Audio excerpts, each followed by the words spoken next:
Kapal peti kemas adalah salah satu bagian yang paling integral dari ekonomi global. Bahkan sekitar 90% dari semua kargo non-bulk di dunia diangkut oleh kapal peti kemas modern yang dapat membawa hingga 24.000 unit atau TEU dalam sekali perjalanan.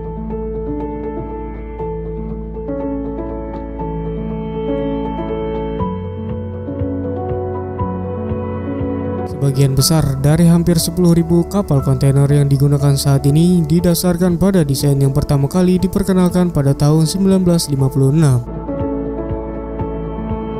Kapal datar besar dengan 4 palka utama dan panjang dek hingga 1.200 kaki untuk menyimpan kontainer kargo yang sudah dikemas sebelumnya. Semua operasi dan akomodasi terbatas pada dek dan beberapa tingkat di bawahnya yang hanya memakan sekitar 1/6 dari luas permukaan atas kapal. Beberapa kapal memiliki derek sendiri untuk bongkar muat kargo. Sebagian besar memaksimalkan ruang dek dengan mengandalkan derek sisi utama di pelabuhan tujuan mereka.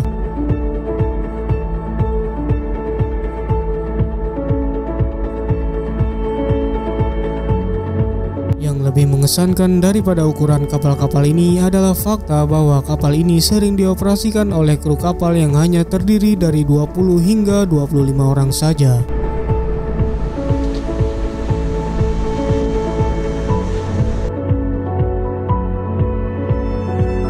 Kapal kontainer terbesar diawaki oleh kru kapal yang hanya terdiri dari 35 orang. Hal ini dikarenakan karena begitu sedikit yang digunakan untuk operasional kapal dan ruang untuk kru kapal.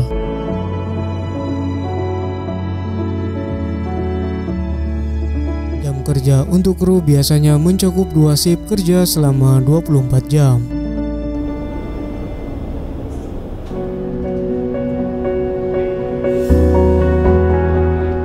Waktu ini mereka diharapkan untuk mengoperasikan dan memelihara mesin kapal, membantu navigasi dan menjaga agar kru kapal tetap kenyang dan bahagia.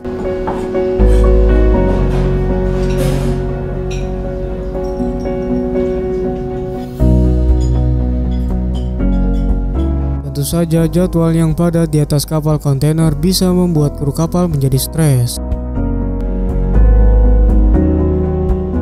Demikian, terkadang ada waktu untuk bersantai di atas dek saat cuaca sedang bagus.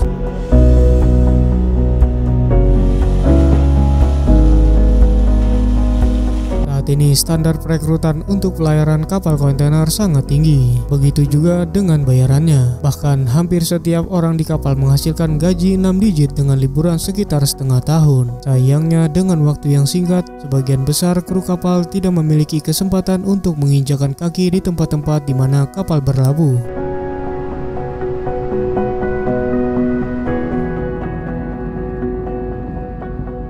Desain kapal kontainer membuatnya ideal untuk membawa kargo dengan aman melintasi lautan, tetapi tidak membuatnya tahan terhadap badai ombak dan bahaya lainnya.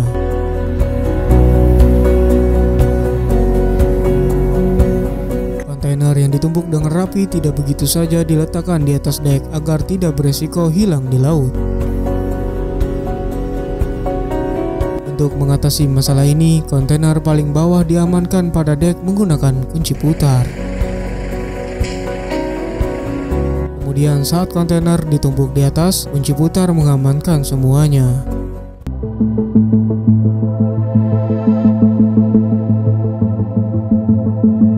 Dalam beberapa kasus, penyangga akan digunakan untuk menjaga agar kontainer tidak tergelincir atau bergerak.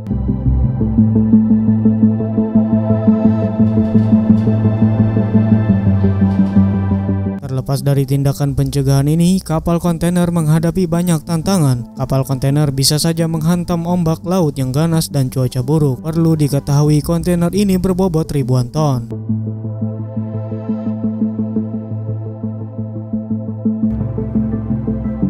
Tidak hanya menimbulkan ancaman bagi kru di dek, tetapi juga dapat dengan mudah menyebabkan kerusakan yang signifikan. Selain itu, jika kontainer tidak diamankan dengan benar atau sistem kunci putar gagal, aset senilai jutaan dolar dapat jatuh ke laut.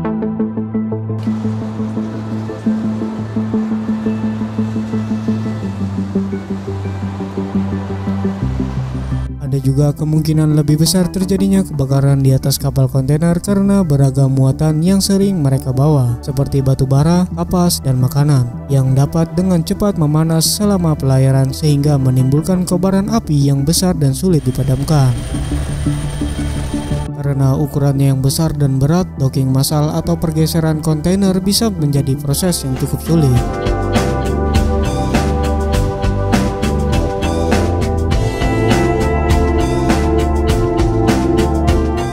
Banyak keterlambatan dapat dikaitkan dengan cuaca buruk atau pengiriman yang lambat karena waktu tunggu yang lama di pelabuhan.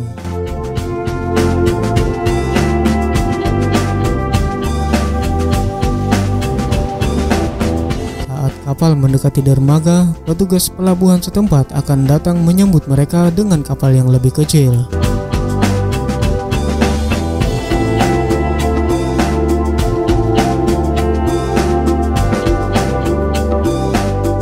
Setelah berada di atas kapal, mereka akan membantu navigator menghindari area dangkal dan bahaya lainnya. Karena kapal-kapal besar ini tidak dapat bermanuver dengan sendiri di area yang sempit, kapal penarik yang lebih kecil akan mendorong atau menarik kapal kontainer ke tempatnya.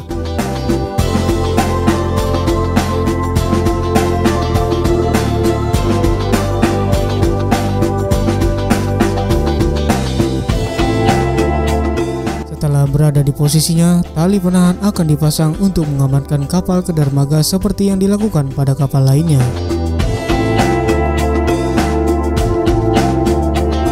Meskipun kedengarannya cukup sederhana, banyak yang bisa salah ketika mengemudikan kapal sebesar ini. Disitulah petugas pelabuhan bisa sangat membantu.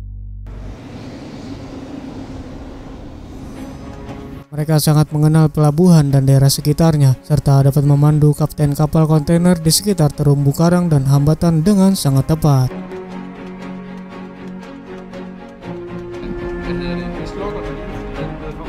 Jika terjadi situasi yang membahayakan keselamatan lingkungan atau petugas pelabuhan, mereka akan membatalkan izin bagi kapal untuk berlabuh. Bahkan di lautan yang ganas, para petugas pelabuhan harus naik ke kapal dengan cara yang lain, entah itu dari kapal lain atau menggunakan helikopter.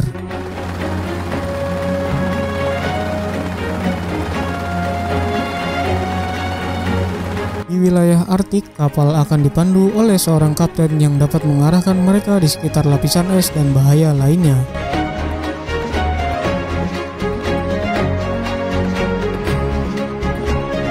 Naik dan turun dari kapal platform yang melintang di atas lapisan es sementara kapal terus bergerak.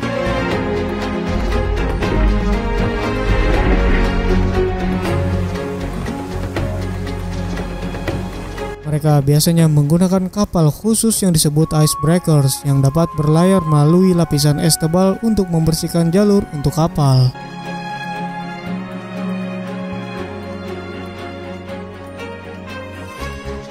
Untuk mencegah kerusakan, mereka biasanya memiliki konstruksi double hull yang terbuat dari baja kelas khusus yang tidak dapat rusak saat terkena suhu rendah. Jutaan pelaut secara langsung dan tidak langsung berhubungan dengan seaborne trading. Inovasi dan prosedur yang hebat telah diadaptasi dan terus ditingkatkan untuk memastikan perdagangan global melalui maritim tetap terbuka dan aman.